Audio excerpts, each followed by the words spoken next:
Welcome to Chris and Carlette Live, a podcast about life, love, and overcoming obstacles. Each week, we discuss the good, the bad, and the indifferent of life's interruptions. Now, here's your host, Chris and Carlette. Keep believing, don't go stressing, keep it moving. God, we're resting, here to help you, here to bless you. With God on our side, CNC Live, CNC Live, CNC. Alrighty. We're here. We are here. Episode 3. Episode 3. What is the production? S1E3. S1E3. I'm learning. Yes, you are learning. You look awfully gorgeous today. Well, thank you, sir. You I look love mighty your happy. hair. Thank you. Yes. Whatever I have to do so I won't cut it off just for you. Ooh, yes. My Lord. Jesus. Okay. There is a God. Yes, sir. We have a new, let me turn this down a little bit. Or you might have to turn your phone down a little bit. But we have a new segment. Yes, we do. And I'm it's called excited what? about that. C&C Recap. Recap. So we're going to recap the week before. Thank you, everyone that's coming on in. We appreciate you coming in on Facebook, YouTube, seeing Chris and Carlette Live pages on YouTube and Facebook, CNC Live on Instagram and Twitter. Yes, so let's go ahead and recap. Especially a lot of times believers are under the impression that there's no trouble in godly marriages. Mm-hmm. And I'm like, where they do that at? Like, it's trouble in every marriage. As long as you married to a human being that has their own set of issues, and then you got your own problems, it's going to be some problems. Absolutely. And then here's the crazy part. You can go to premarital counseling. You can go to any kind of counseling you want to go to. The truth is, you really not going to know what marriage is until you get into it, until you start walking it. Because I've lied on a lot of resumes. What about when it comes to the bedroom? Oh, Lord. What about it? Yeah, let's talk about it. Let's have this conversation. Which thing? Chris came on our clubhouse and said, you know, we invited the Holy Ghost, the Holy Spirit, and we invited the best sex we've ever had. Remember that? Like the Holy Ghost in your bedroom. That's what it says. Yeah. I'm trying to figure out when y'all let the Holy Ghost and did you feel comfortable with the Holy Ghost resting on y'all? We need to talk to y'all. We got to find out what's going on here. He said that on that clubhouse. I was right next to him. Respect the marriage bed, keep it sacred, and allow the Holy Spirit in. And why do you do that? To keep animals, cameras, and other people out of your bedroom. Who said cameras? See, that's why I'm cameras go. Cameras. Y'all get Ignore him. Let me tell you something. If y'all get a hold of our Ring cameras around here, if I can Ring cameras, listen, nobody better not ever tap in our Ring cameras. I don't care. Bless the people. Somebody needs to be blessed. Well. That was our CNC recap. That was a lot of fun last That week. was a lot of fun. I got a lot of feedback from that. Yeah. It was real. It was relevant. It was serious. We talked about serious marriage issues last week. We did. Stuff that people don't want to touch. Right. They definitely don't want to touch the bedroom. Exactly. They don't want to go there. We don't teach that anymore.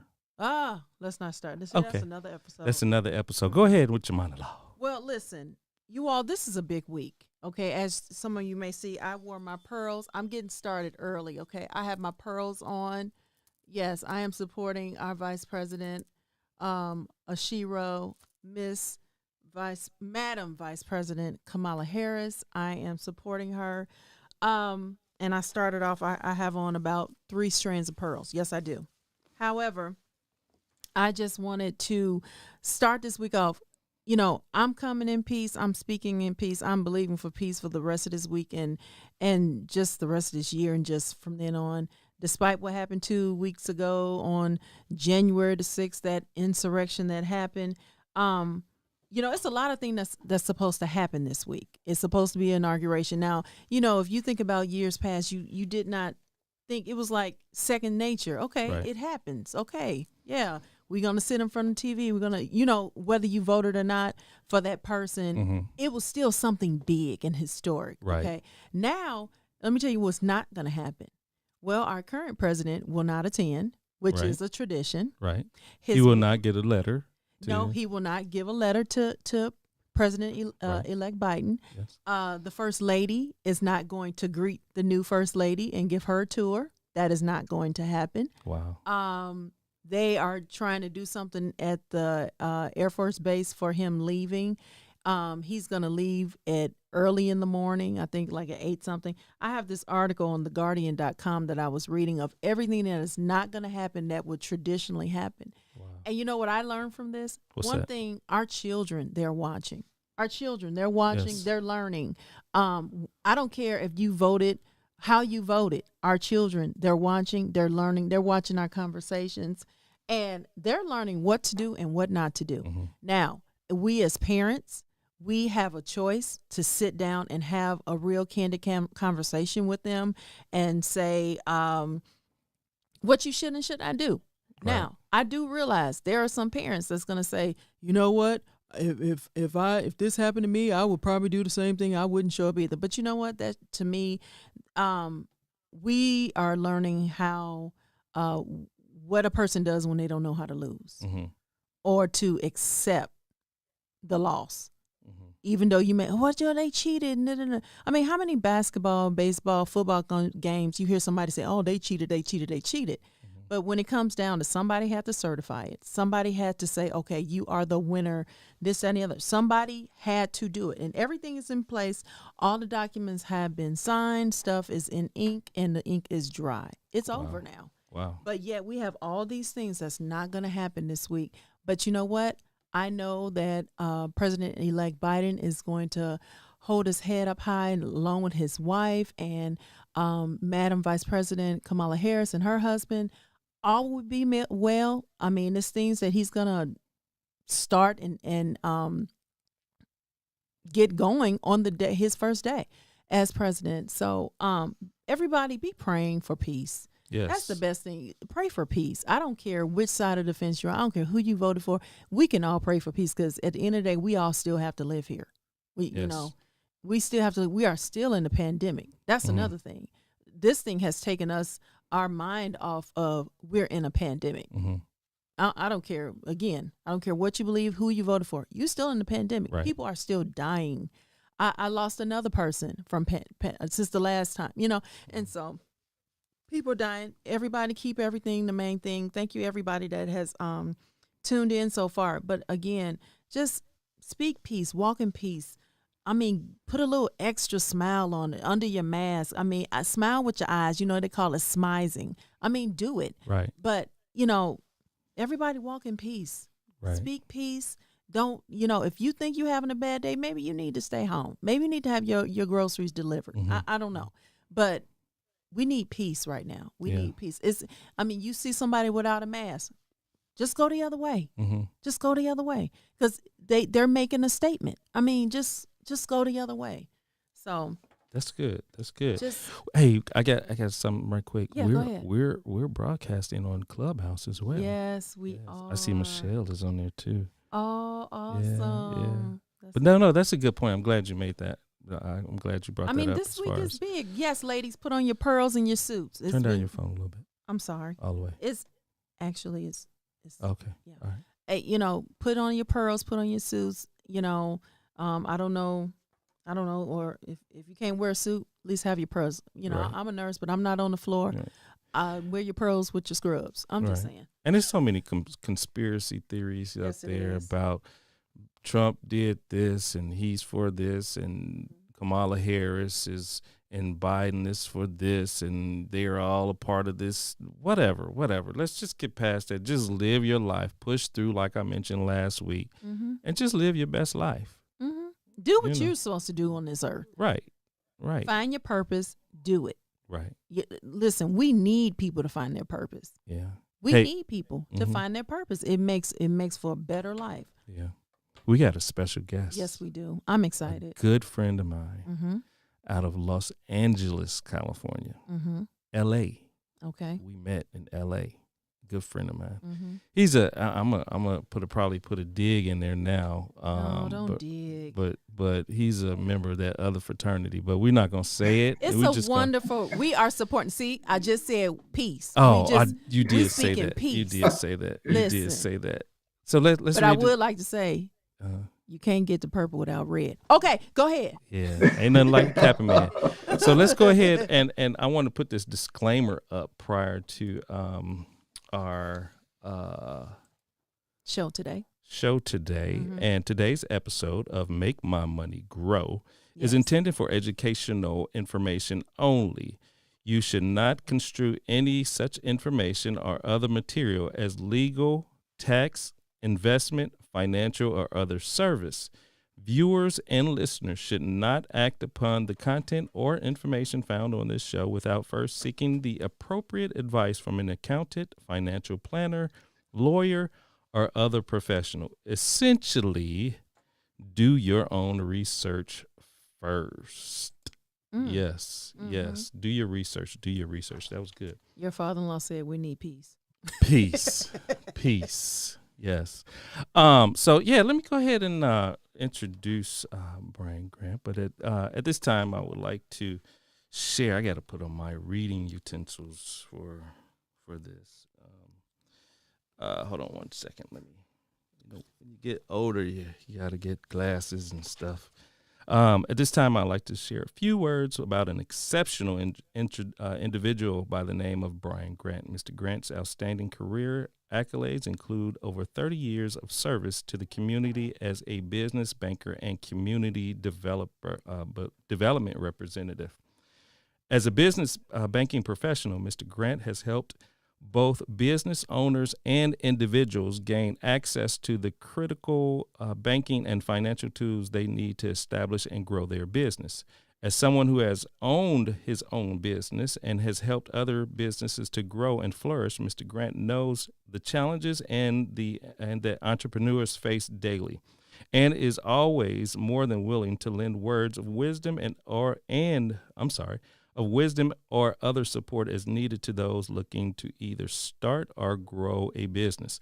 Furthermore, Mr. Grant has extensive knowledge of the banking and financial industries to help individuals to become more financially literate, generate new revenue streams, and become better managers of their own finances and credit. Most importantly, Mr. Grant is someone who gives it back to his community. As a husband, Mr. Grant understands the importance of being a positive role model. This is why he willingly serves as a positive role model for young men and women with within the disadvantaged communities. Through encouraging and helping these young men and women to complete their education and gain valuable career training, Mr. Grant has helped to mold our youth into becoming productive members of society. And this bio will attest to Mr. Grant's amazed and exceptional career resume. His willingness to give back and help others to achieve their goals and dreams is just exceptional.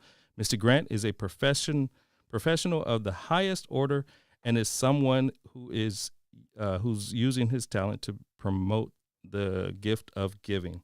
Mr. Grant currently serves as an advisor of several community-based organizations and is a member of blank, blank, blank Fraternity Incorporated. No. Where did Mr. Grant go? He sent you a text. I did see his name pop up. Something happened. Okay, let's see. He sent a text. All right, continue to expound on your. Okay, so back to where we're going today. One of the purposes of us wanting to do this financial literacy, entrepreneurship, wealth management discussion today is because where we are. I know we've heard this stuff for years, but we, believe it or not, this whole pandemic you can use it to your gain. You can find out what's out there, hone in on your gift. What you have, people need it. What you have, your gift, your talent, what you like to do, your hobby, people need it. It's just you have to maybe be a little bit more creative. I mean, the tutors are not meeting like one of our children. We have a tutor, and it's Zoom meetings, and it's effective. It's effective, and it's working. People still need meals at home. People still need resources. They still need your gift. The beautician, hey, they coming in the homes and stuff. Now you have to be safe and make sure they stay honest. But Okay. We want you there. All right. Let's see. Let's go ahead and bring them on. We have, with it's technology. Of course. So we have technical difficulties every now and then. So let's go ahead and bring them on. Bring them in, Mr. Brian Mr. Grant. Brian Grant. How are you, my friend? Hello. It's good to be here. Thank you for having me, Chris and Carlette. It's a pleasure. You might have missed out as I was reading your bio that you were a member of blank blank blank fraternity incorporated. So I'm not sure about that. Yeah. Go one ahead of and the say it. one of the greatest fraternities in the world. And what's the name of it? Because the name was not said. You say the name, sir, however you want to say it. It would be the #1 fraternity of Omega Psi Phi Fraternity Incorporated. And there you go. There you go. There Equal you go. opportunity. There you go. So One of our first guests, he's a member of Omega Psi Phi as well. So okay. yes. Well, at the end of the day, we're all brothers and sisters. Yes, sir. That's That's right. it. That's it. And we saw that when Kamala got selected as Yes. how all the sororities and fraternities came Together. to be one. Strolling Yeah. to the polls is one of the things that you saw. And then they say a lot of people were making different unusual donations of 1908 or 1906 or 1911. But they were wondering like what, where, but they was like, it was so many, it was adding up. Those $19 and something cents was adding up real quick when you had hundreds and thousands of people, making that donation. So I promise you, they know how to carry the one and add. So Right. There you go. Well, we want to thank you for joining us. And if we have any callers, feel free to dial in if you have any questions, 727-731-3274. And if you have, and for AT&T, you have to dial the 209-399-9093. And then your passcode is the 727-731-3274. And can you explain to him why we have two separate numbers like that? The reason why, I think because Free Conference Call and AT&T had a feud, and so they don't. AT&T does not want to honor a single phone number to dial in. So I had to find that out the hard way. So, but let's go ahead and get started let's with get this Mr. started. Grant.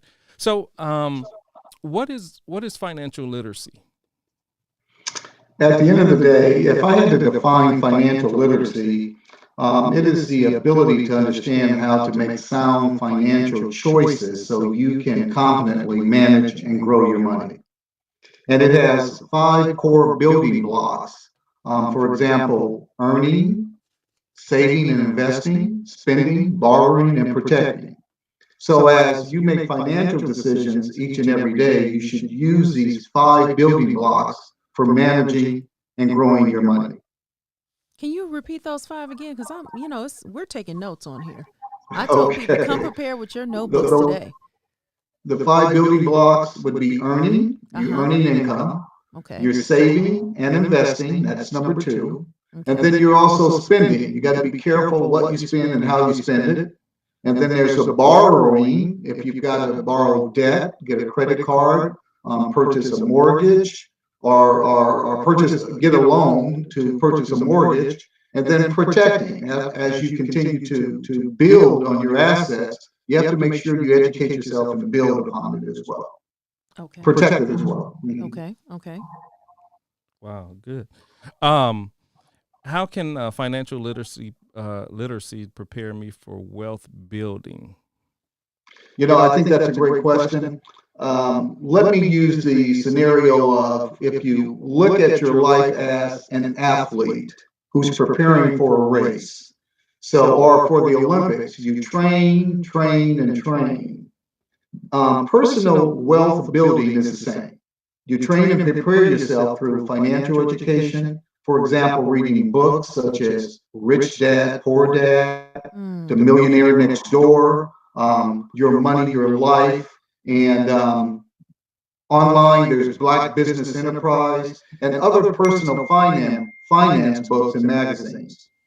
Other sources to train the brain is, for example, online you've got Yahoo Finance, you've got YouTube, you've got online finance courses, social media finance groups, and just like your podcast, and you have local nonprofits and community organizations that can assist you in this space as well.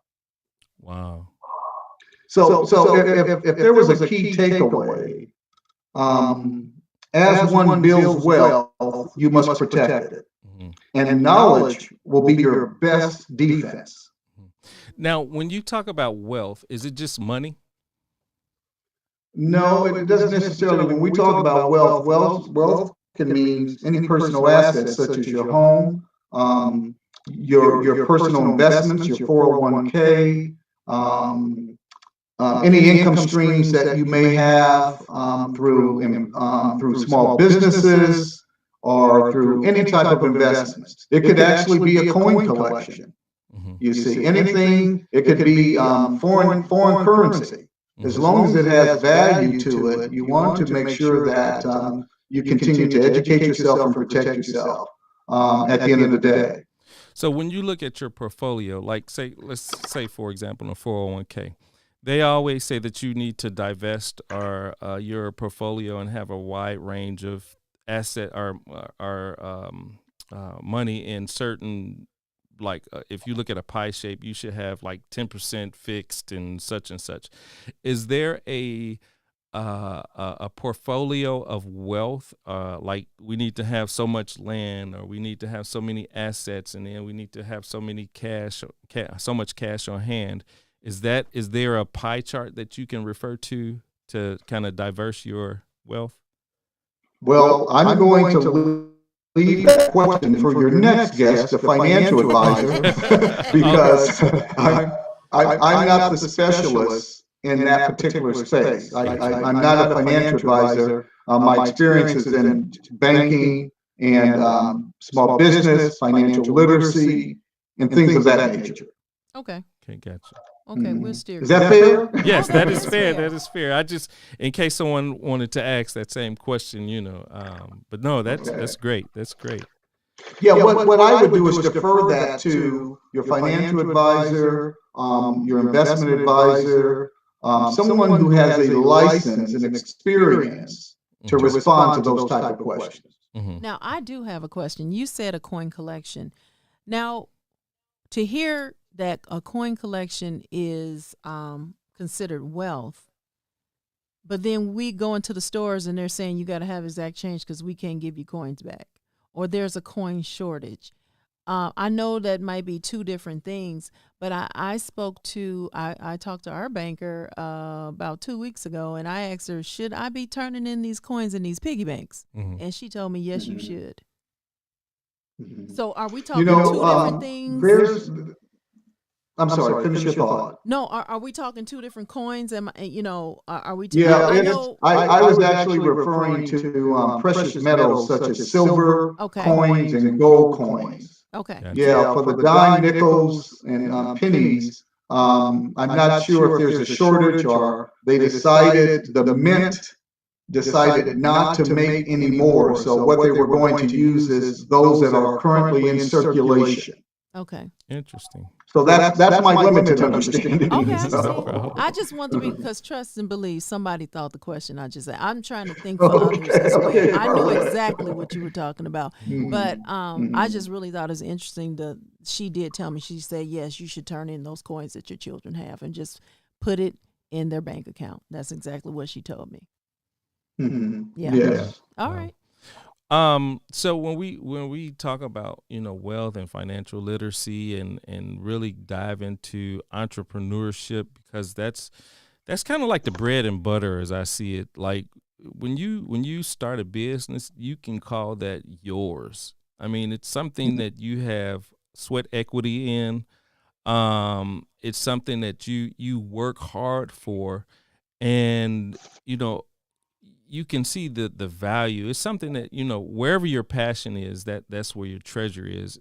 So I wanted to know, as far as entrepreneurship, how do you go about starting that business where you can generate wealth and you can set up a legacy for your to hand over to your child, to your children. Yeah. Yeah. I guess the question is how to start a business. Yes. And I think one of the first things that one should consider is you've got to think about your own gifts and skill sets, what you really, really love doing. Mm-hmm. And when you think about that, what do you have to offer to someone at the end of the day that they're willing to pay for? And then once you get that concept, you place it on paper. You get that ideal, you place it on paper. You create a simple business plan. It could be either a product or a service. And then the next question is, who will be your customers? And then the follow-up to that is, at what price and at what cost? So those are some of the things to consider. Now, you can also use local free resources to assist you, such as the Georgia Small Business Economic Development Center. For anybody that's trying to start a business, they can provide you with probably a simple roadmap and also technical assistance. Now, the benefits to starting a small business, like you just mentioned, is independence. As a business owner, you're your own boss. Right. And some of us don't like to be boss. So what do? You create your own business, so you'll be your own boss. Okay, 1 minute. The other thing that you alluded to is financial rewards. If you start your own business, depending on how much sweat, equity, and time you place into it, it's unlimited income. It can create a lifestyle for you that has advantages to it. You can travel if you're successful, take your family along with you, maybe friends and relatives. And then the last thing I think that's important to mention is that it creates freedom and personal satisfaction, plus a legacy opportunity for your beneficiaries. It could be your family member, it could be a cousin, friend. So it creates a legacy opportunity for, yes, a family member, a son, a daughter, and so on. Wow. Yeah, because that's okay. And so one of the other things that I wanted to mention is this. When you're thinking about starting a business, I think you should really think about the industries that are going to be around for the next 10 or 20 years. Why? Because of COVID-19. Okay. And that has shaped the world in a different way. So, for example, COVID-19 has affected a lot of restaurants, retail industries, clothing, and so on, because people are not shopping, they're not spending. So retail is heavily affected.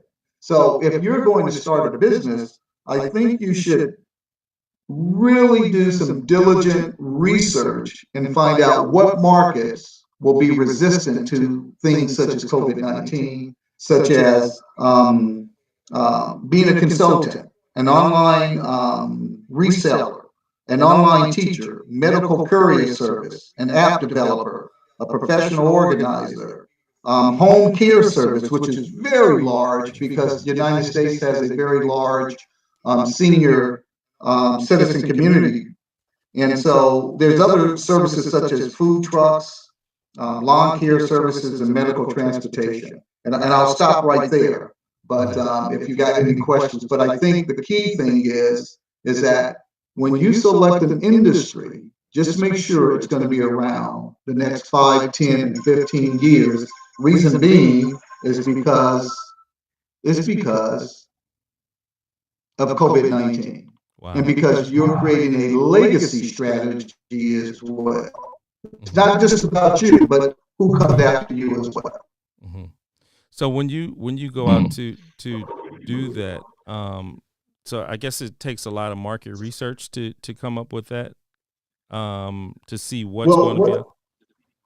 Well, let's break down market research. That sounds like a big word. Break down market research. Well, just the fact that you have to go out and see what type of businesses are, what's What's the need? yeah. Is that what you're saying? Yeah. right. Okay. I totally agree. Finding out, and all you have to do is, for example, during COVID-19, a lot of us are working remotely. Mm-hmm. So, but working remotely, what services and what products do we need? Right. Okay, the gardener continues to come by. Yes. You may still want to stop by the cleaners and drop off a shirt or two, or you may want medical transportation for your parents to continue to go to the doctor. So those are some of the industries that I was alluding to. Mm-hmm. Absolutely. And you don't have to be a tech savvy guy like Chris, but you can just be the average John Doe, and you can just look around, you look in your environment, look in your neighborhood, talk to your family members, see what their needs are, and this is how you can actually come up with your own business. Mm-hmm. Now, I would say I loved every idea you gave, and people, to everybody that's listening, just know that it's more even outside of what he said, but he gave a long list of stuff that is very relevant, ideas, businesses that can be started. Yes, do your due diligence, get the license that you need, the certifications that you need, and what does that look like safety wise as far as masks? Like, for instance, as much as we need home health aides and nurses right now, we need them to stay safe. And we need them to keep their patients safe, because if they're going from house to house to house, they really need to have extra scrubs in their car. They need to have shoe covers. You have to do everything that's needed to protect, because as bad as we need them, people are catching COVID from their home health nurses and home health aides. It's Right. happening. Yeah. It is happening. So do your due diligence, in not just, I'm gonna do a business, but be safe. Be safe. You don't want to be a spreader. So what are some of the advantages of starting a business?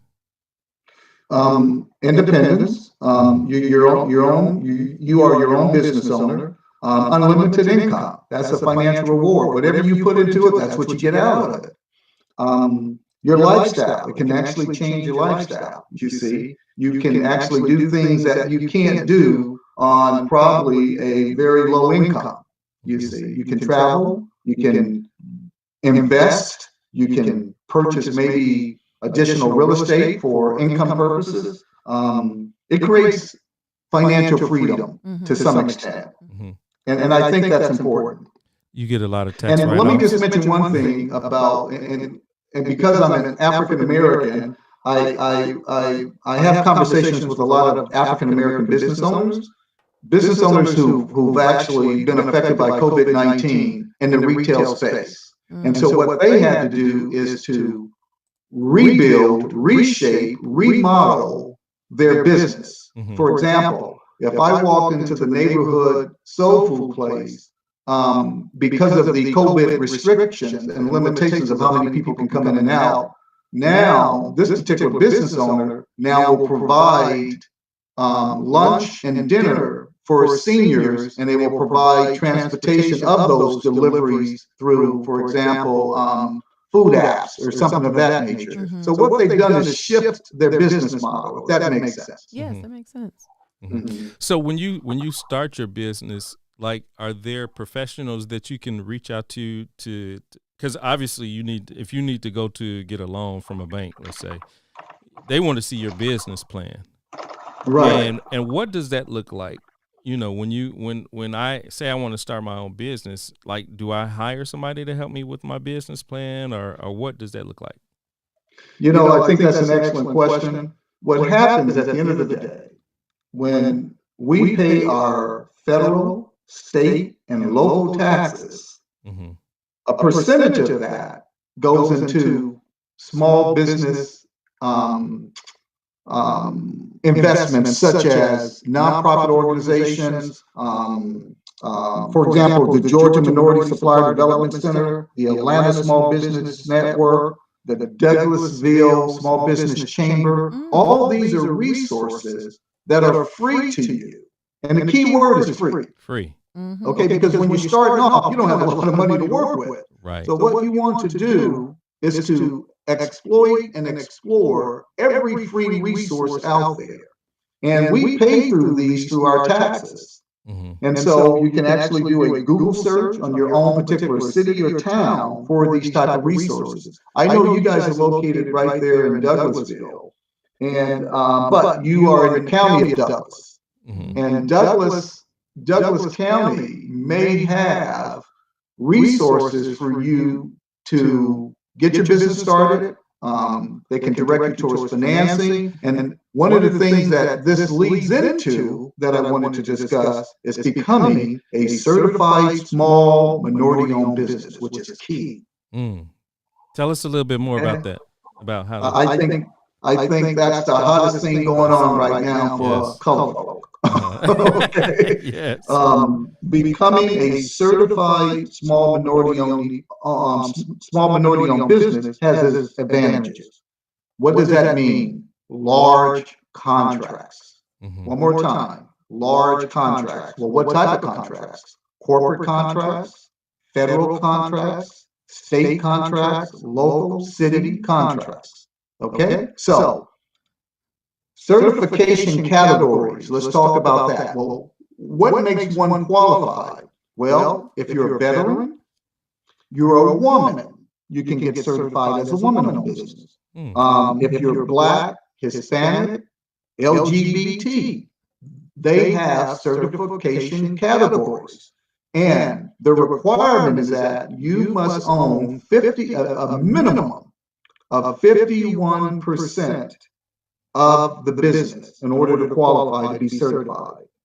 Now, there are various agencies out there that will certify one.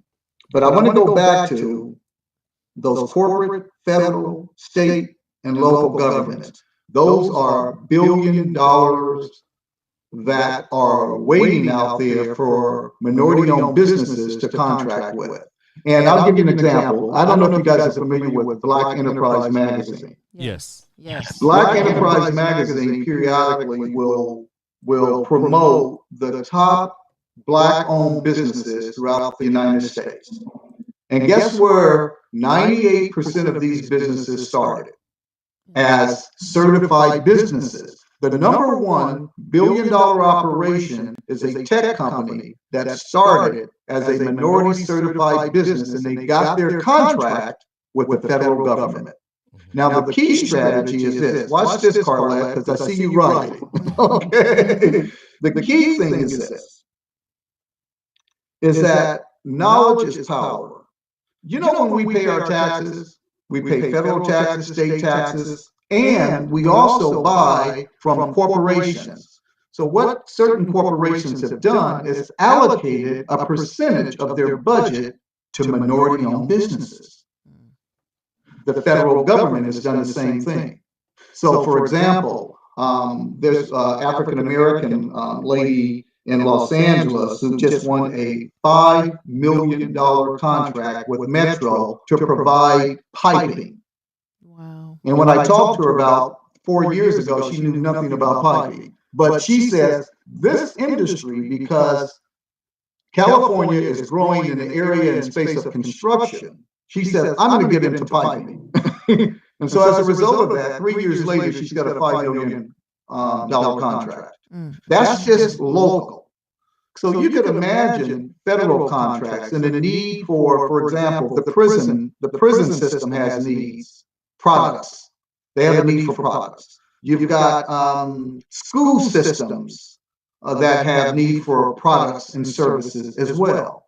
So once you become certified, you can actually bid on these products. And so one particular contract, could lead to other contracts. So that puts you on the road to becoming financially Thanks for wealthy. joining us this week on Chris and Carlette So Live. what you're doing, Make sure to you're visit our taking website, advantage chrisandcarlette.com. If you're on Facebook, share this of your broadcast. blackness. If you're on Let me put it YouTube, that way. please subscribe to our show. You may also find us on Apple Podcasts, where you'll And I'm going never to stop miss a for some show. questions, but there are resources out there for these certifications that you can look into on the federal and state level that I can refer you to. And real quickly is the Georgia Minority Supplier Development Center. The second one is the System for Awards Management. It's called SAM.gov. That's for federal contracts. And for state and city and local contracts, for example, look at Douglasville. Douglasville, you can get a contract for the police department just by providing cleaning service for their uniforms. Wow. You see, wow. I can go on and on, but I'll stop right there. Go ahead. Wow. So let me. This okay, is good. this is good. So I want to know, like, when you go before these bankers, the reason why we dressed up today is why. Because we wanted to dress the part, because we're talking about wealth and we're talking to a professional business banker. So we wanted to dress the part. How should we go into being a minority? How should we go into these, banks or corporations?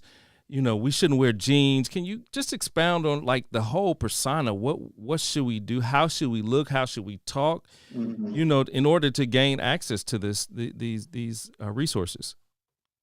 I think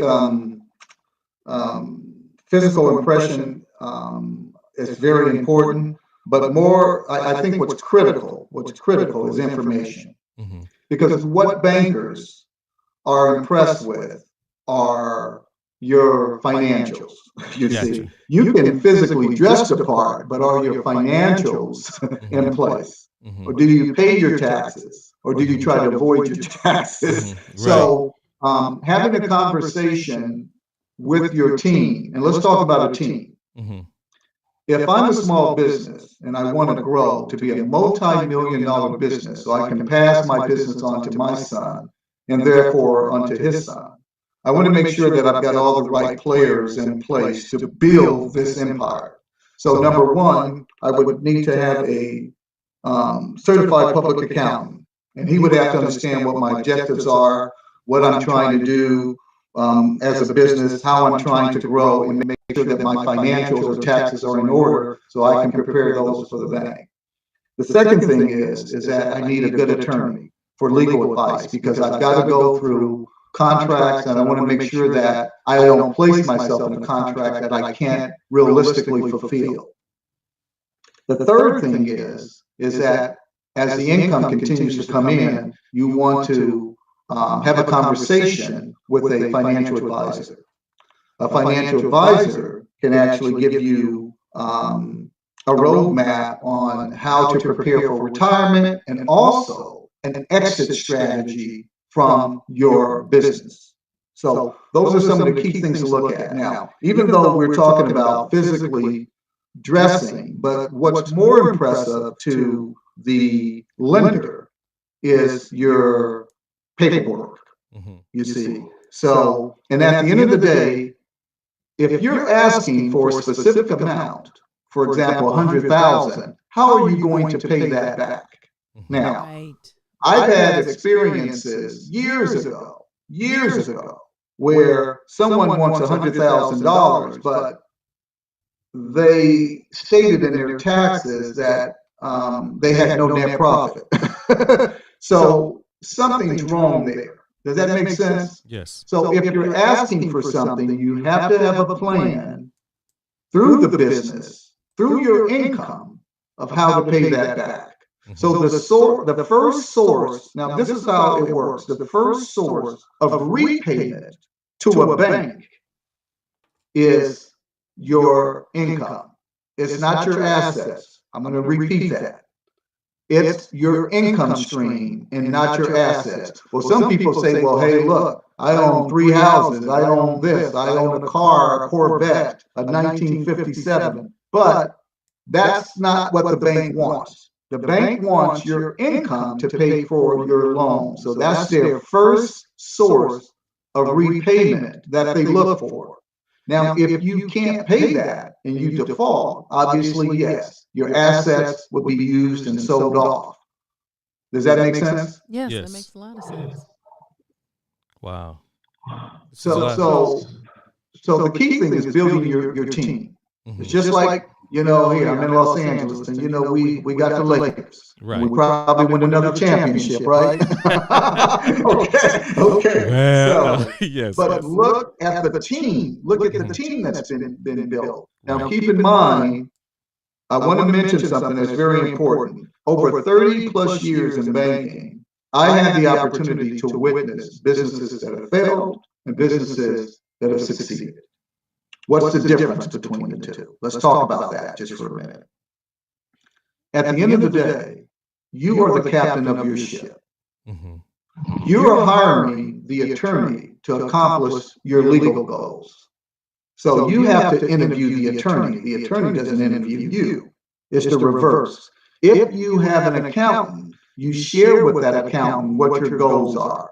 For example, Mr. Accountant, I did $1.5 million in business gross sales last year. My goal is to build this to a $5 million business in gross sales in the next 2 to 3 years.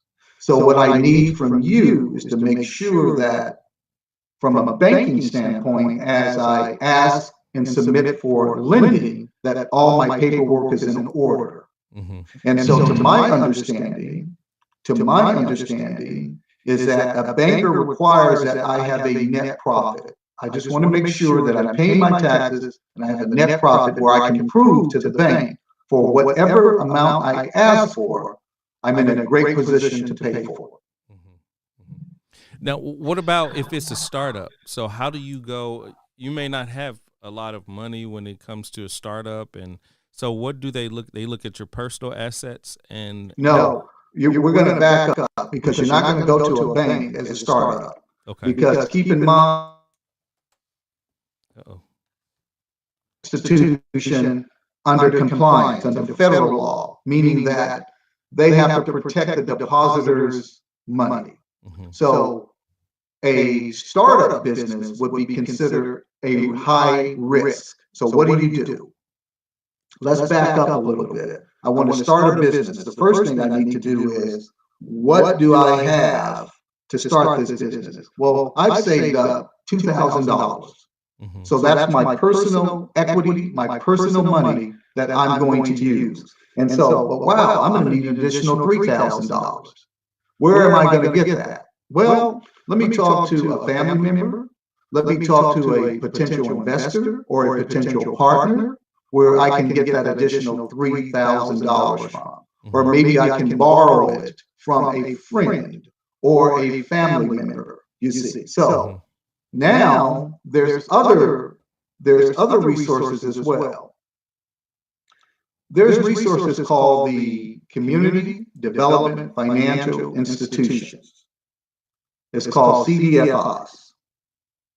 CDFIs, they not only provide you with lending, they're not a bank. Most of them, for the most part, are nonprofit organizations that is financed by the federal government to help support small businesses throughout the U.S. Now, keep in mind, if you split it up into 2 different categories, you've got banks, then you got commercial financial certified CDFIs.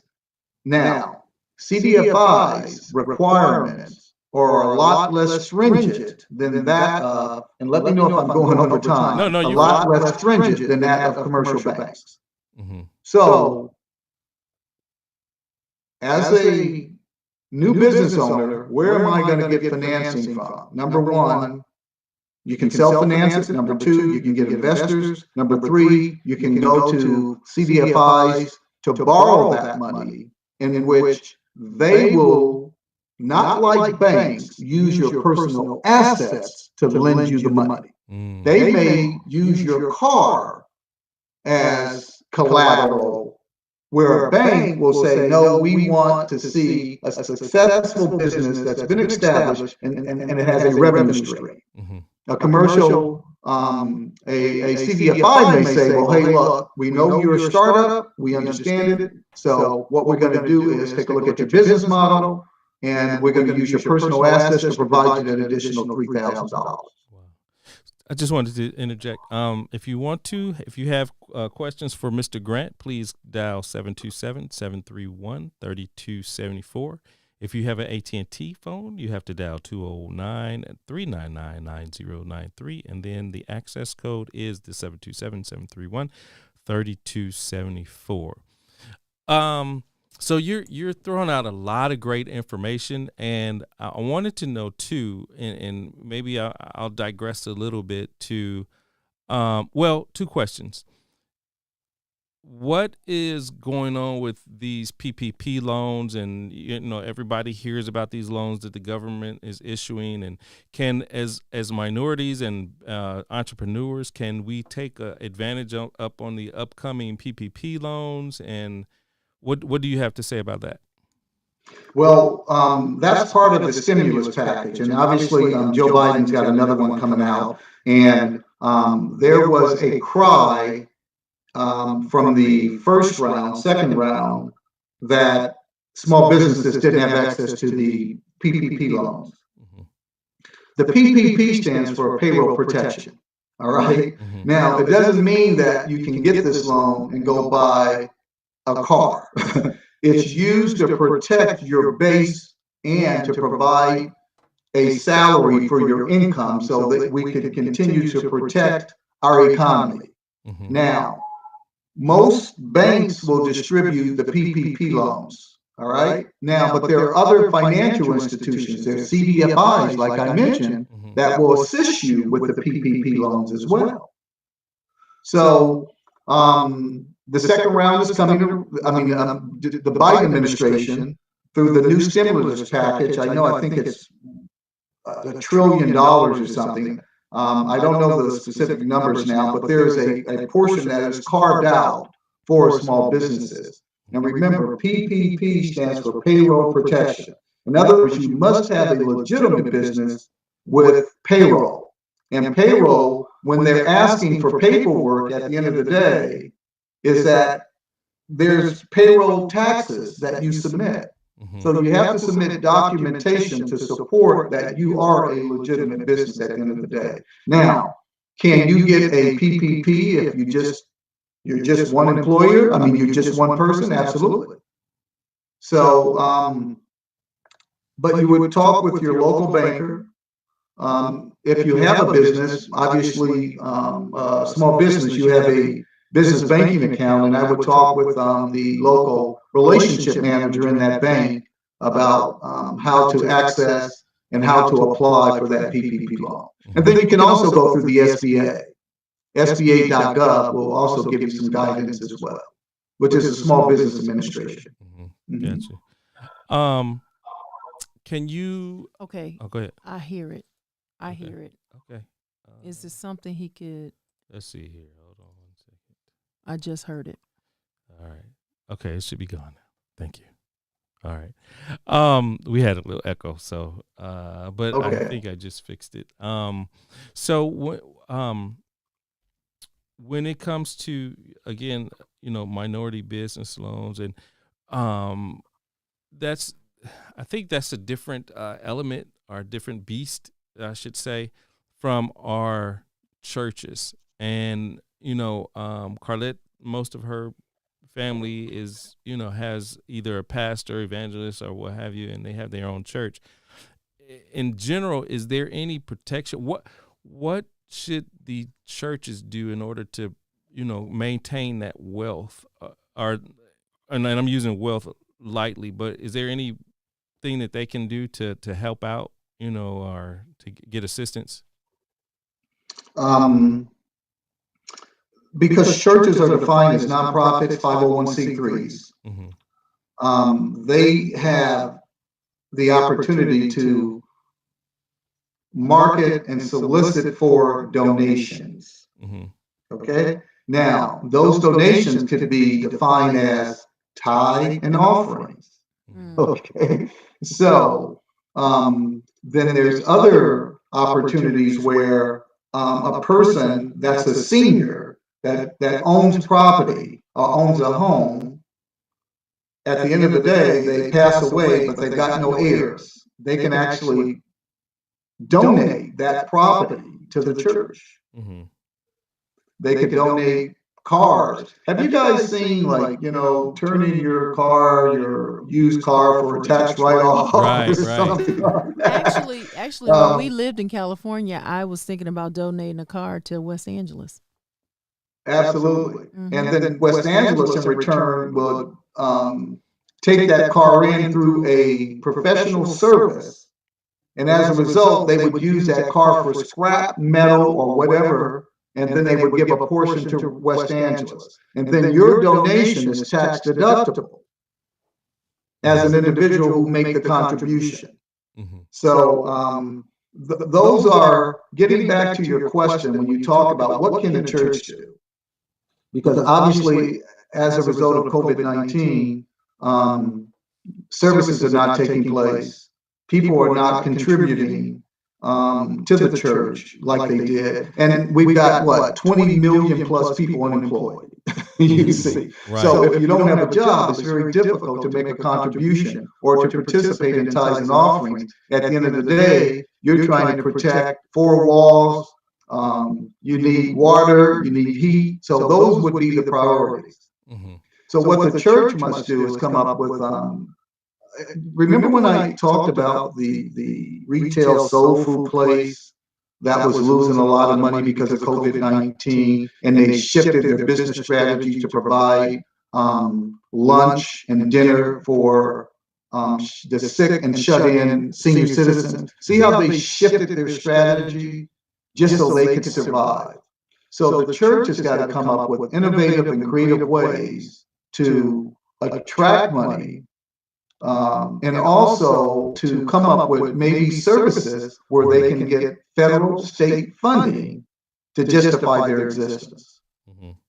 And for example, maybe a food giveaway program. You see, I'm just trying to, as because I do attend a church here locally.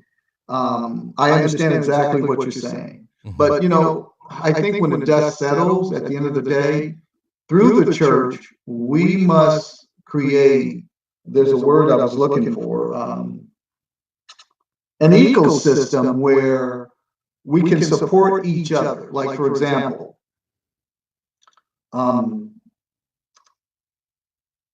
both of you would sell toilet paper. Okay, I'll use the example toilet paper. Mm-hmm. And you've got a toilet paper business. So if each member, let's say, for example, each family in the church purchased that, that would help protect your business and your base. Does that make sense? Yes. So now you're successful as a business, right?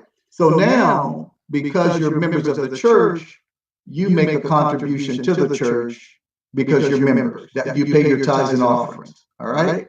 So let's say that we create $1 million operation out of Chris and Carlette. Now you're a millionaire at the end of the day. So now what we would do is use other families as example through the church. Mm-hmm. To do the same exact thing. And then what you can also do is to hire young people from the church so they have an appreciation for business, you see. Mm-hmm. Mm-hmm. And a lot of other cultures tend to do that. So sometimes you would go to a gas station, you would see the son or daughter at that gas station working, or you go to a retail outlet and you see the son or daughter working in there, getting that hands-on experience. So that's something that I think that the church should do in the future. We have to focus on economics, Mm-hmm. all right? And we'll leave Jesus to save the world, Right. but we have to focus on economics, especially minorities, especially. So, Wow. I mean, that's my personal opinion. Take it for what it's worth. I don't, I so. know we're coming up on the hour, but one more question, and then I'll let. When it comes to, let's say I want to create wealth and I want to invest in properties, I want to invest in land. What is the difference between going to someone that you had mentioned versus like a hard money lender, and what's the difference between those two? Well, the a hard money lender is someone who is defined as someone that you have to pay a substantial amount of interest on the loan. Excuse me, pardon me. Let me take a water break. Okay, me too. Um, you kind of want to stay away from that if you can. And the reason being is this, because let's say, for example, I've got a widget and the widget is going to cost me $25 to make and produce. And when I sell it for $50. If I sell it for $50, $25, I'm kind of breaking even, right? Now, watch this. Let's say, for example, I sell it for $100. I made it for 25, and now I'm selling it for 100. So I now have a $75 profit. Now, because I've got a hot item and I'm desperate, and I go to a hard money lender, he may charge me 30% or 40%, which takes a large portion of my net profit. So the key thing is this, is resources, resources, resources. And what do I mean by that? Is that, remember, you can go to the SBA, you can go to community development financial institutions, and you can ask for a loan. And if you ask for a loan from them, is that you now have a track record of borrowing. Now, once you build that track record up and you pay back that loan, now you've got a great track record for borrowing and paying. Now you can graduate that opportunity to what? A commercial banking relationship. It's like steps. First step, I use my own money. Second step, I use investors. Third step, I might use the community financial development center. Okay. So, and the fourth step may be a bank. So there's steps to growing in a business. And then some people tend to, if they've got the money, they can self-finance their business. Wow. Right. A couple other questions. What is so 2 questions. When you start your business, you have to get your EIN number. So is that representative of your actual Social Security number? That's the one question. And then when it comes to loans and getting this, going to banks, what shape does your personal credit have to be in? Okay, I think that's a good question. Watch this. The EIN is what you call an employer identification number. That's your federal ID. Okay, that's your tax ID that's identified by the Internal Revenue Service. That's called an EIN. Then your personal is your Social Security. So we're talking 2 different things. Now watch this. When you go apply for a loan from a bank, they look at both personal and they look at your business credit. Personal and business, they combine it together. They do a global analysis. So they put both things together. And don't let anybody tell you, oh, open up a business in Las Vegas and, you can use credit for this, and that. No. Because of the crisis that took place in 2008, the whole game has changed. Dodd-Frank Act, the whole game. So what that means is that when you are applying for a loan from a bank, and you can do 2 things. It could be either a loan or a line of credit. Now let's talk about that real quick. A loan is used for assets, like physical hard assets, like tools, supplies, things of that nature. A line of credit can be used for what? Payroll, because it's like a credit card that you will pay back in 30 to 45 days. A loan can be paid over a period of time. So, but a loan, think of a loan as something for hard physical assets, like transportation trucks, like tools, like a commercial building, a physical asset that can be paid off over a long period of time. A line of credit is used for short term. Does that make sense? Yes. It could be used for supplies or, for example, payroll. Wow. And that EIN again is the employer identification number. So, and it's just for the business itself because the business is a separate entity. Now, some people also mention that when you start your business, you get that EIN number, and then there's another number that you get that acts like your business credit. I can't think of the term or the place that you go get it. What is the name of that? But it's like a business Social Security, like where they can see how well you pay your bills on time, or is that still associated? Yeah, it's there are all that is derived from your EIN, trust me. Okay. You see, that's your primary. And then what happens is that you may have sub accounts or sub businesses with separate EINs as well. You see, so you got parent companies, and then you got DBAs doing business as. For example, the parent company could be Chris and Carlette Corporation. The doing business, the DBA through your local bank can be live with Chris at 8. And then the other DBA can be live with Carlette at 9.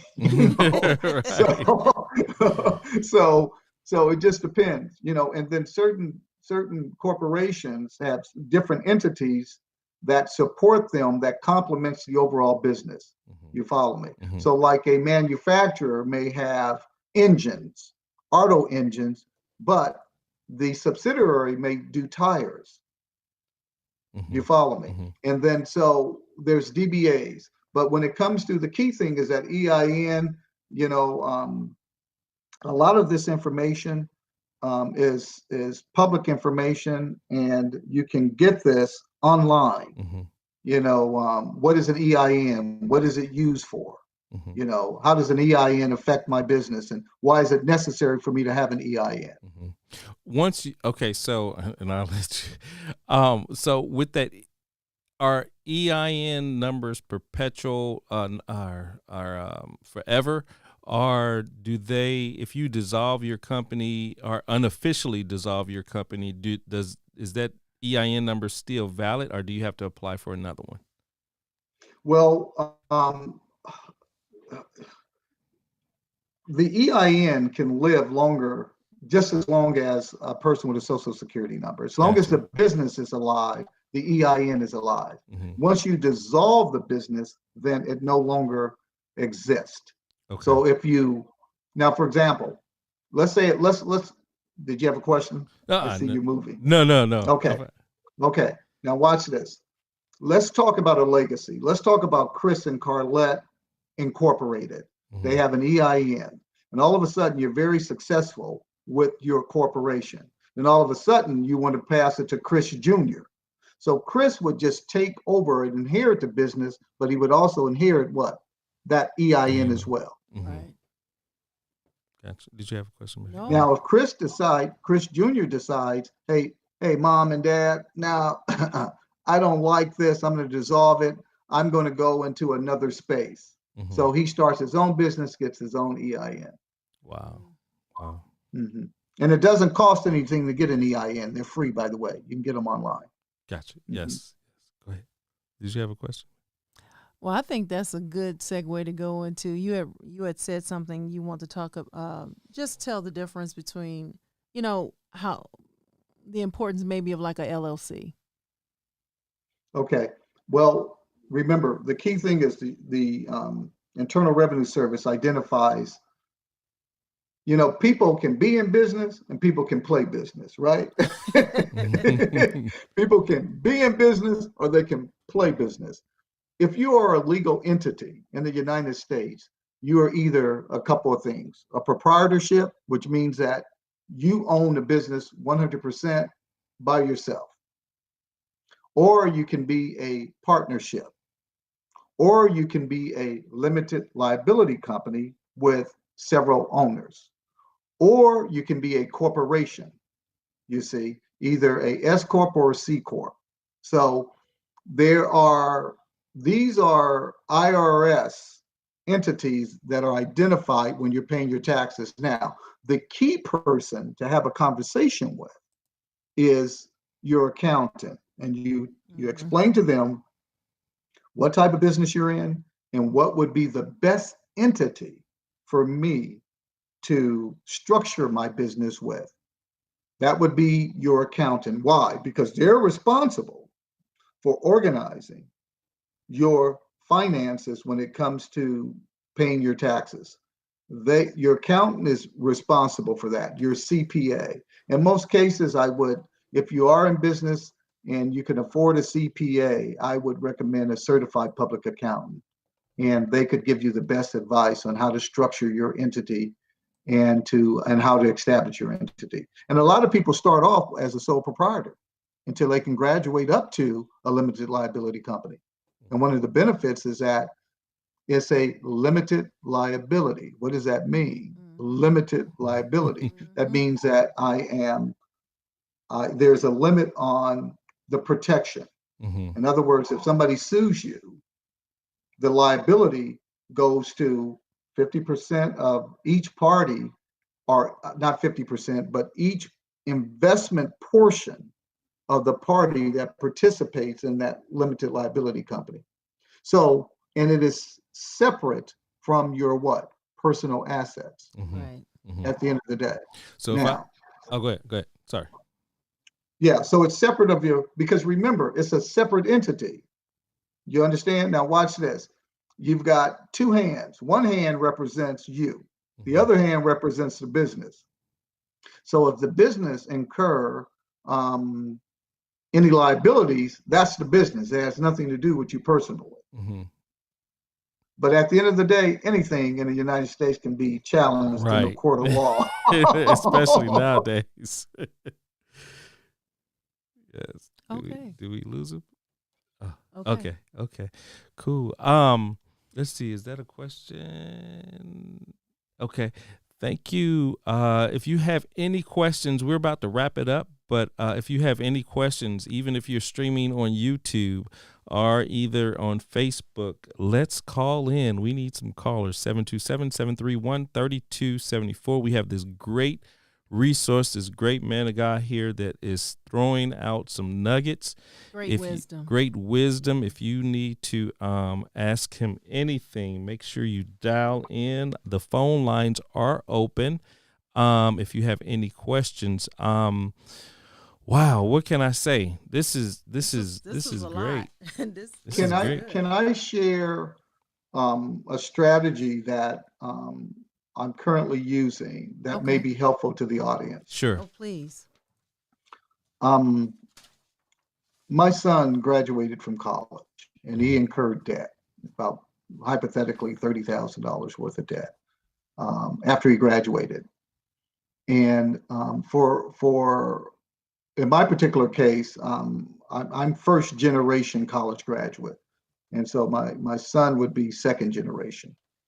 Now, and I'm saying college graduates because if you get a college degree, what that means is that you can actually go after jobs that pay decent or higher income than if you were coming in at an entry level. All right. So we're talking about wealth building and legacy. All right. So some families can leave a trust fund for their children. And then that trust fund is a lot of money. You follow me? Yes. In my particular case, because I'm self-made and I had to start with me, first generational wealth. My son would be second generational. So what I suggested that he do is He says, Dad, now that I've graduated, I'm ready to go into banking. And I said to him, no, let me propose something to you. You've got $30,000 worth of debt. Let me suggest that you start your own business. Why don't you use the resources and the network that I have to support you? Mhm. Now, family A left Johnny $1 million. Family B, which is Brian's family, is leaving resources, networks in order for my son to become a millionaire. So that's a strategy that I use. Now watch this. The other thing that's important that I want to mention is that I said, well, if you come out of college and you're getting paid hypothetically $15, $20 an hour, and then you've got to pay for living expenses, utilities, and all these other things, it's going to take you years to pay this off. But if you are a minority-owned business and you're certified, you get 1 or 2 contracts that are pretty nice, good contracts. You can pay that off maybe a year, 2 years, 3 years, or 4 years. So that was the advice that I gave him, and that's something that I think that we should consider as African Americans, from an economic standpoint, is to encourage our children to go into business, but not just any business, not selling hot dogs or anything like that. And I'm not trying to discriminate against hot dogs on the corner or whatever. I'm talking about a business that's going to be viable and that's going to generate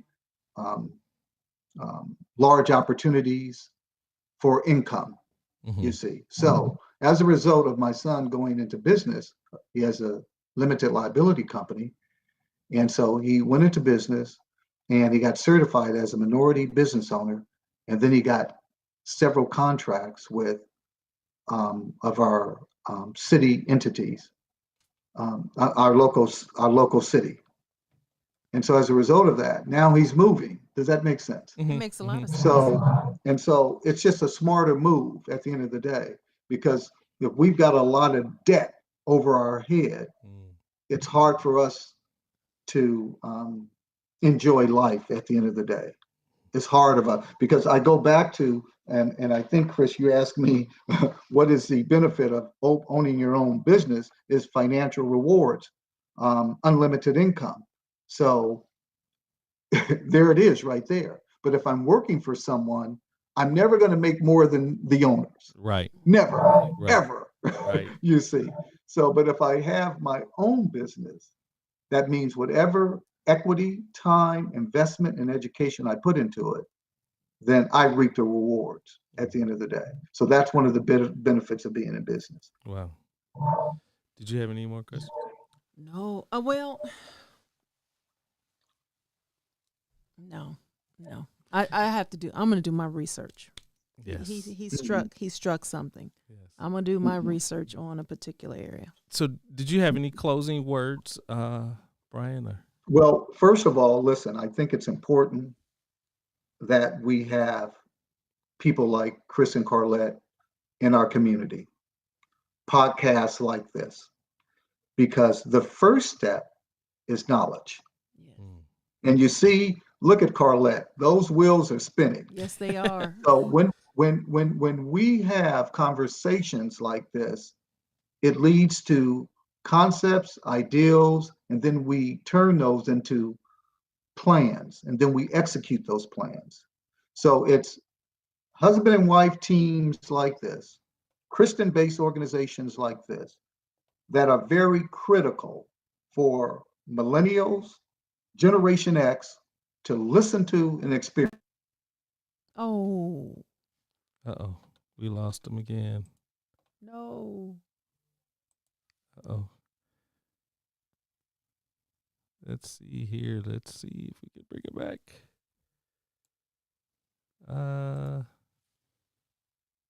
You have to text him. Okay. Text him. Let's see here. Go ahead and baby Phil. Okay. Okay. Can you There hear we me? go. Yes. We. But I was just saying that I applaud you for your podcast.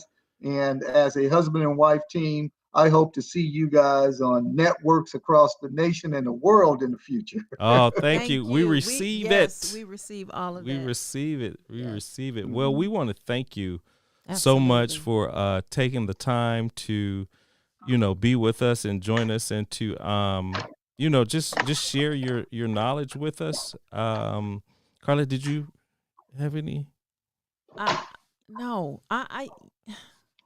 the purpose of this show, as I stated earlier, was to get the process started, to get us to think, to walk away with something, to answer maybe a question that you may have had lingering in your mind in the direction you want to go or the direction you are going. And I believe that happened today. It happened for me.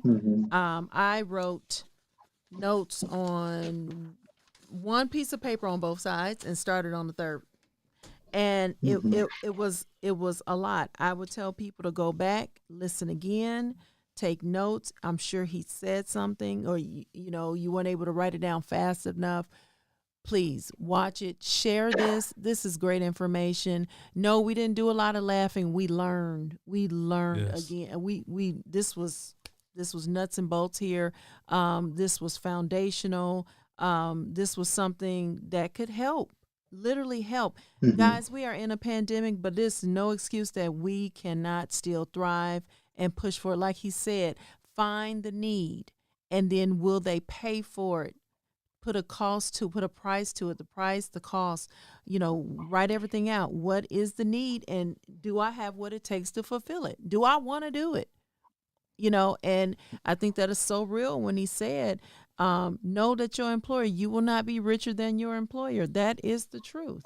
That is the truth. Every year you wait for your 1 to 3% raise. Yes, and don't get me wrong, we are grateful. Look at your job as your seed to your future, your seed to your project. Yes. So, I'm not don't nobody go quit your job tomorrow. No, I'm not saying That's that. right. You go and plan your way. Your job is your seed to where you're going.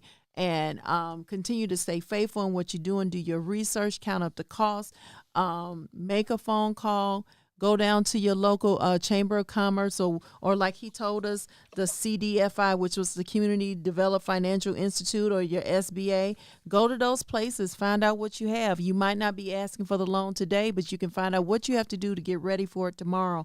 And listen, I wrote a first source of repayment to a bank is your income stream, and don't think about your assets. Because the bank don't want your asset; they want your income stream to be strong so you can pay for it yourself. I think we have a caller. Oh, though. we have a caller. Yes, we got. Can you got time, Bryant, to take a call? Yeah, am I still on? Can you hear me? Yeah, Yes. we can still hear you. Okay. Okay. Mr. Moore, Pernell Moore, how are you? Hi, this is his wife, Sentimore. How are you, Chris? Hello, how are you? I'm doing great. First of all, thank you all so much for hosting this financial literacy session. It has just been amazing. The questions y'all been asking such engaging questions that I couldn't think of anything. But then as we were going through, I did have a question for Mr. Grant, if I may. Yes. So, Mr. Grant, I'd love to know your thoughts on, so my husband and I had a ministry in another state for about 10 years, and we transitioned to Chicago in March of 2020. And so I wanted to know, our ministry has somewhat been in a holding pattern, like we have not pivoted to online services or anything like that. We're just trying to be prayerful as to the next step. In regards to handling the business entity of it, since we are out of state, do we need to dissolve, I guess, that portion since it was in another state and then reinvigorate anew, or can we retain that same EIN number even though we have moved out of state? Okay, so if I understand you correctly, you're asking your current church tax. Broke up again. That's what you're asking. Say it one more time. Say that one more Mr. time. Grant. You broke up just a little bit. Did you hear me? Can you hear me? Yeah, you broke up just a little bit. Can you repeat? Oh, I see. What she's asking is, is a current nonprofit tax status transferable to another state? Yes. Okay, watch this. If you have a legal 501c3, which is a nonprofit organization, that is federal. That is a federal ID number. So that means that as long as you're in the United States and its surrounding territories, that number, that ID is transferable. Does that make sense? Yes. And we do have a Because it's 501c3. So federal. Because it's, you see, you're not limited to, it's not a state ID. 501c3 is issued through the federal. That's a federal ID number, nonprofit. So that means the federal government arms extends to all 50 states. So if I had Brian Grant Ministries 501c3 in Douglasville, Georgia, I can also have a similar ministry under the same 501c3 in Chicago, Illinois. Wow. Because it's federal. And it's not state and it's not local issued. It's your federal ID number. And you can also speak with your accountant or CPA and they'll confirm what I'm saying. Okay. Because somebody's got to do the church taxes every 2 years, right? Right. So. We do. And that person is still in the state that we left. So it was in Mississippi. And so, yeah, we've just kind of been in a holding pattern because, again, like you mentioned earlier, you know, the whole layout of churches changed, which, you know, we left again in March, which was right before the actual COVID began to spread across the nation, but still, we just have not had the same type of financial activity going on as far as tithes and offering, paying for lease space and things of that nature. So again, we're just sort of in a holding pattern trying to see what's the next step. Yeah, there is a wake-up call to our local churches. This is a wake-up call that the church must reinvent itself in order to survive. You must reinvent yourself. You must come up with services or products that will create a revenue stream in addition to tithes and offerings. Now he just helps somebody. And that's what we're thinking of now. We're trying to brainstorming, and so as a result, right now we're just working in our professional here. But the end goal would be to go back under the heading of that ministry and minister again, as well as, you know, be able to bring income. So, for instance, my husband is in his Master's of Divinity program, and the end goal is to become a chaplain. He also sings, so that's a service that he could do. I'm more so, you know, I guess administrative part, but kind of brainstorming on some other things that I could do. So it is. Well, listen, let me make a suggestion. Let me make a suggestion. When I say reinvent yourself, I would love that. I want you to think about services that you can provide to your parishioners, to your members, that the state and federal government will provide funding for. Wow. That's good. To be like a conduit. Yeah, because you're a nonprofit organization. You know, you could have an educational program. You could have a program where you can contract out to some of the local governments that will support food distribution. You follow me? You may have sick and shut in. You may have a list of 100 seniors who can't prepare their own food, where maybe the church can create a separate entity within the church to do that. And then you can actually get contributions, you can get federal funding, so on and so on. You have to do your research. You have to do you've got to reinvent yourself at the end of the day. And believe it or not, a lot of our Okay. mega and large churches are into community building and providing low income housing, you see. So, but maybe you're not at that stage. So, what can you do as a growing ministry? Well, what services can you provide to low income families? What products Okay. can you provide to low income families? And once you do that and you provide the people with a need, and then you support that through ministry, then you grow your actual church simultaneously. So, at the end of the day, it's about providing a need or a product or a service, and you just have to reinvent yourself, you see. And it could be Right. even transportation, in the space of transportation, Wow. transferring seniors to their medical appointments and back home. Mm. That's good. That's good. Thank you so much for those suggestions. Sure. That's good. Now, see, I heard so much. See, you just freed some people. Okay. You just told some of these ministry leaders, and I believe the Lord has spoken to some to, during this downtime. Oh, Uh-oh. There we go. this is time for some of them to maybe relocate. Not that you're running from anything, but to relocate the ministry and do something different in a different atmosphere. Maybe, it's this was a time, it's like when we weren't in pandemic and quarantine, the Lord may have spoke to a ministry leader to, okay, you need to go to Texas. But they didn't do it because it's like, well, how do I leave this? Well, hey, you're not having church. And you just heard that your tax ID, your 501c3 goes wherever you go. And to reinvent, do what you're supposed to do in another state or something like that, and you still have ministry. You might not do the same kind of ministry, but you do something different, whatever Lord tell you.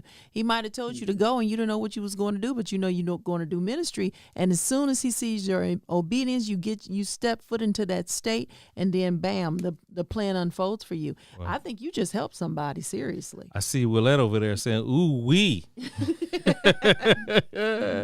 She said, preach, Brian Grant, preach. Yeah. Yeah. It's the church of the past no longer exists. Wow. It no longer exists. We are not our grandmother and great grandmother. It's not their church. What COVID has done is changed the whole, not only the economic environment, but the religious environment in our local communities as well. Wow. So we're really seeing how we are the church. Right. Yeah. Man. Well, we want to thank you. I know Thank it's you. way past Yeah. the allotted time, but you gave Yeah, I know. such- That's what happens when you're having a good time. Yes. We're having a great time. Yes. And I so- appreciate everyone that stayed on, that's listening. And my dad, he said on here, great information. You are helping God's people. Miss the tutor that I was telling you all about, My Tutor Helps Me. That's the name of her business. Her name is Miss Demetria Bryant. She said something how you mentioned the benefits of contracts as a minority and a Black family. From what I understand, the location of the business is another benefit. Yes, absolutely. It was so many comments on here. Tamika Stewart said, got to get in the home nursing services back going, home health. Absolutely. That's yeah. huge. Yeah. Well, she's saying that because years back, me and her, we started a business because I'm a nurse. And so, yeah, we had actually started it, and then we just put it on ice. We haven't dissolved it. It's just sitting. Well, thank you so much, sir. We appreciate all the knowledge that you have given us Yes. today. Thank you. And we just want to thank you again. Thank you. And then we might just, maybe a few months down the line, We might have get to you do back. a part two. I mean, it was so much, Yes. because, we might be in COVID, and then it might be, okay, now we got to have the post-COVID conversation. We don't know. But whatever comes, I mean, we will call you and Chris. Y'all have a working relationship, and We work for the best bank on this side of heaven. No, I'm just kidding. But yeah, we want to bring you back maybe a few months from now, just to have you talk about something, go down a different avenue. But that was good. This So, was amazing. this was amazing. And I thank you for even sharing your story about your son, because what I heard from that was not only you didn't give him the fish, you taught him how to fish. You gave him a plan that will sustain him even longer than the moment that he was really asking for. He was asking for basically the hookup, and you said, you know what? No, I'm going to give you a plan. Yeah. So that is way better for him, and you want him to have that financial freedom, and I thank you. That's another example that somebody can take down and said, okay, I'm going to do that for my child. So thank you. Well, thank you, sir. And then I guess that's it. That's thank it. you. Did you have any last words? Well, as Big Mama would say, to God be the glory. Yes. Absolutely. All right, sir. Well, you take it easy. Have a great afternoon. Okay. I know it's and thank you for having me. Oh, thank you. No pleasure. problem. Anytime. Okay, best wishes. Thank Same you. to you. Bye-bye. Okay. Oh, boy. Wow. That was amazing. great. That was amazing. That was amazing. Thank you, Lord. That was amazing. Yes. Penta says, thank you so much for your time. Yes. She said her knowledge has been increased. Yes, that's what we want to do. Increase knowledge. Yes. Increase knowledge. Hey, we do have a Cash App. So those guests that we bring on, we do like to sow a seed in them. So if you would like to Cash App us, and then we still have other things as far as that we need financial support from our viewers and our listeners. So if you want to Cash App, if you found that this was a valuable vlog for yourself, we would admonish you to Cash App $CNC Live to use that for your Cash App. Even if you want to do $5, that's great. That can help support the broadcast as well as the guests that we bring on, because we like to sow seeds back into our guests. And even if you want to put in the memo where you wanted specifically to go, if you wanted to go to Mr. Brian Grant, we will make sure he receives that. Yes. Also, we want to make sure that you like, share, and what else? Like, share, and subscribe. Make sure you subscribe to our YouTube channel so that you can continuously get updates on when we go live, as well as any upcoming dates. We are on Instagram, and Instagram is what? CNC Live. CNC Live. You can catch us live on Facebook and on YouTube at Chris and Carlette Live. And we just want to thank everyone. Any last words, baby? No, thank you all. We'll see you all next week, where we're going to be talking about your credit. Ooh, we're going to talk. We have a professional here who a woman of integrity, and she has a great business, and by the name of Miss Robin Shohamihim. Yes. And, African, right? I mean, their last name is. Yes. She married into that family. Yes. She got our credit spotless. It was good. And she gave a plan, and not a situation. You have these situations with people who charge a lot of money and then they run away and you're stuck. But I tell you this, with her, that score went up. I put it like this. I haven't been paying late. You know how you do all these deposits? No, right? Deposit free life. I'm telling you. So you all want to catch us next week?